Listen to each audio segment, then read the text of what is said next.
여러분은 인류 역사 문명을 뒤집는 바닷속 잠든 도시 요나구니 해저유적을 아시나요? 수심 25m, 빛도 거의 닿지 않는 어두운 바닷속. 그곳에 누군가 만든 것 같은 거대한 계단이 있습니다. 피라미드처럼 층층이 쌓인 안반, 완벽한 직각으로 잘린 벽, 그리고 정체 모를 구멍들. 과연 이건 자연이 만든 걸까요? 아니면 우리가 아직 모르는 어떤 문명이 남긴 흔적일까요? 오늘은 바닷속에 잠든 문명의 흔적, 요나구니 해저유적에 대하여 이야기해 드립니다. 1. 발견의 순간. 1986년 겨울, 일본 오키나와현 최소단의 작은 섬, 요나구니. 이 섬에서 귀상어떼를 보려던 다이버 한 명이 바닷속으로 뛰어듭니다. 그의 이름은 아라타케 키아치로. 요나구니 관광협회 소속 다이버였죠. 그런데 그가 수면 아래에서 마주친 건 귀상어가 아니었습니다. 평범한 해저 지형인 줄 알았던 곳에 인공적으로 조각된 듯한, 마치 고대 유적과 같은 구조물처럼 보이는 흔적이 있었던 겁니다. 소식은 삽시간에 퍼져나갔고 류큐 대학의 해양지질학자 기무라 마사아키 교수 연구진이 직접 탐사에 나서면서 세상에 알려지게 됩니다. 그 후 수십 년, 이 구조물은 일본의 아틀란티스라는 별명을 얻으며 전 세계 고고학계와 지질학계의 가장 뜨거운 논쟁 중 하나가 됩니다. 이 구조물, 그 실체는? 자, 그럼 이 구조물이 정확히 어떻게 생겼는지 살펴봅시다. 전체 높이 25m, 길이 100m, 폭 60m, 면적으로 따지면 약 45,000 제곱미터에 달하는 어마어마한 크기입니다.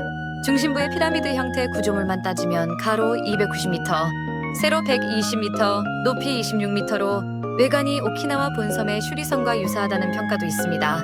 아울러 구조물은 3과 2암으로 이루어져 있으며 대부분의 암석이 독립된 블록이 아니라 아래 기반암과 연결되어 있습니다. 가장 눈길을 끄는 특징은 크게 세 가지입니다. 첫째, 계단식 테라스. 마치 고대 신전처럼 층층이 이어지는 계단 구조인데 각 단의 높이가 수미터에 달해 실제로 인간이 올라갈 수 없는 크기라는 점이 아이러니합니다. 둘째, 직각의 벽면. 자연 암석에서 보기 드문 수직 90도의 절벽이 이어집니다. 셋째, 두 개의 원형 구멍과 일직선으로 나열된 작은 구멍들인데 이는 마치 고대 차해석장에서 쐐기로 돌을 쪼개려 한 흔적과 흡사합니다. 기무라 교수는 15년 이상 이 현장을 직접 다이빙하며 측량하고 지도를 만들었으며 성, 개선문, 신전 5곳, 경기장까지 총 10개의 수중 구조물과 오키나와 본섬, 인근의 관련 구조물 5개를 추가로 식별했습니다. 단순한 돌덩어리 하나가 아니라는 뜻입니다. 3. 인공물설과 그 근거들. 그렇다면 인공물이라고 주장하는 쪽의 근거는 무엇일까요? 기무라 교수를 비롯한 인공물론자들이 제시하는 핵심 증거는 다음과 같습니다. 첫 번째, 조각 흔적. 암석 표면에는 플러스 기호, V 자형홈 등 쐐기 도구인 쿠사비로 만든 것 같은 흔적이 발견됐습니다. 기무라 교수는 또한 암석 표면에서 동물과 사람 모양의 조각상을 발견했다고 주장하며 이 문양들이 아시아 대륙 문화권에서 유래한 것 같다고 밝혔습니다. 두 번째, 수몰된 동굴 속 석회석 기둥. 수중 동굴 안에서 발견된 석회암 기둥이 종유석과 석순이 하나로 합쳐진 형태인데 이런 구조는 공기 중에서만 형성될 수 있습니다. 즉, 이 동굴이 한때 지상에 있었다는 증거입니다. 세 번째, 연대와 지리적 맥락. 만약 이 구조물이 인간이 만든 것이라면 해수면이 현재보다 39m 낮아 이 지역이 지상에 노출되어 있던 시기, 즉 빙하기 말인 기원전 1만 년 이전이어야 합니다. 당시 요나구니는 지금의 대만과 육지로 연결되어 있었습니다. 다시 말해 동아시아 고대 문명의 사람들이 충분히 이 장소에 접근할 수 있었다는 뜻입니다. 네 번째, 조몬 문명 가설. 일부 연구자들은 이 구조물의 건설 주체로 일본의 구석기에서 신석기 시대 문명인 조몬인을 지목합니다. 조몬 문명은 기원전 1만 4천년경부터 존재했으며 세계 최초로 토기를 만든 문화로 알려져 있습니다. 다섯 번째, 그레이엄 행콕의 주장. 베스트셀러 신의 지문의 저자이자 고대 문명 연구자인 그레이엄 행콕은 요나구니를 전 세계 수중 유적들과 연결해 해석합니다. 그는 인도 트워카 해저 유적 페루, 티티카카 호수 바닥의 유적 등과 함께 요나구니를 빙하기 말 대홍수로 수몰된 고대 문명의 흔적이라고 주장합니다. 실제로 약 1만 2천년 전 마지막 빙하기가 끝나면서 전 세계 해수면은 급격히 상승했고 이때 많은 해안 문명들이 바다 아래로 사라졌을 가능성이 있습니다. 네, 자연물설과 그 근거들. 하지만 과학계의 주류는 다른 판단을 내리고 있습니다. 보스턴 대학의 지질학자 로버트 쇼크 교수는 요나구니 구조물의 암석이 미오세 시대 예야마 그룹에 속하는 사암과 이암으로 약 2천만 년 전에 퇴적된 것이라고 밝혔습니다.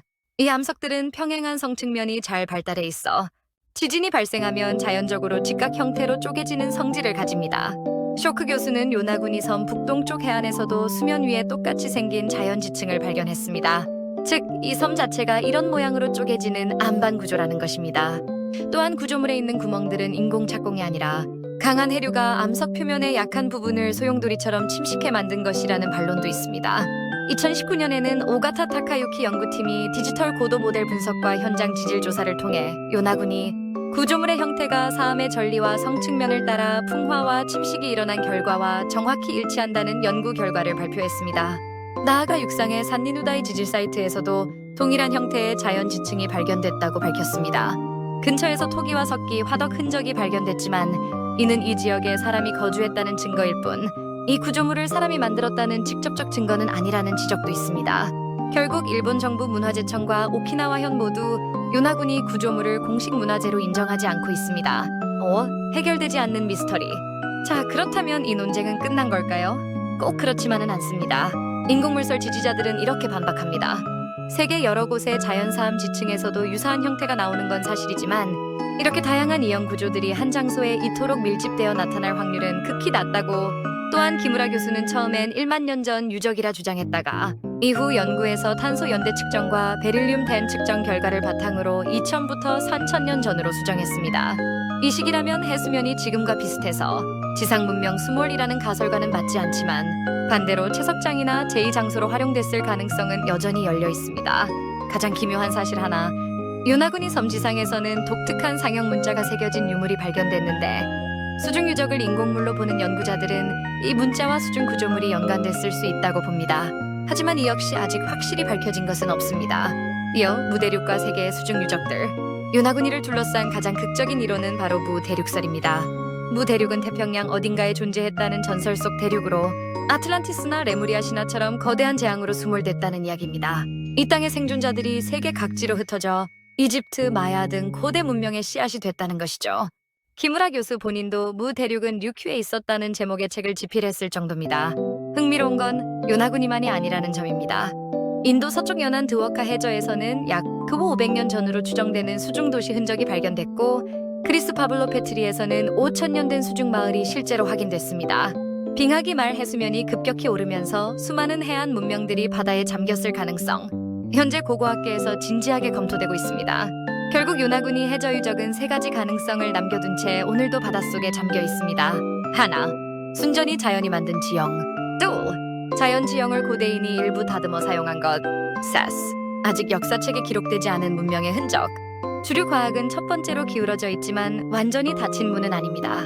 우리가 알고 있는 인류의 역사는 과연 전부일까요? 빙하기가 끝나며 바다 아래로 사라진 땅이 수백만 제곱킬로미터에 달한다는 사실. 그 아래 무엇이 잠들어 있는지 인류는 아직 채 1%도 들여다보지 못했습니다. 수심 25m 요나구니의 계단은 오늘도 말없이 그 자리를 지키고 있습니다. 영상이 흥미로우셨다면 좋아요와 구독 부탁드립니다. 지금까지 그날의 이야기였습니다.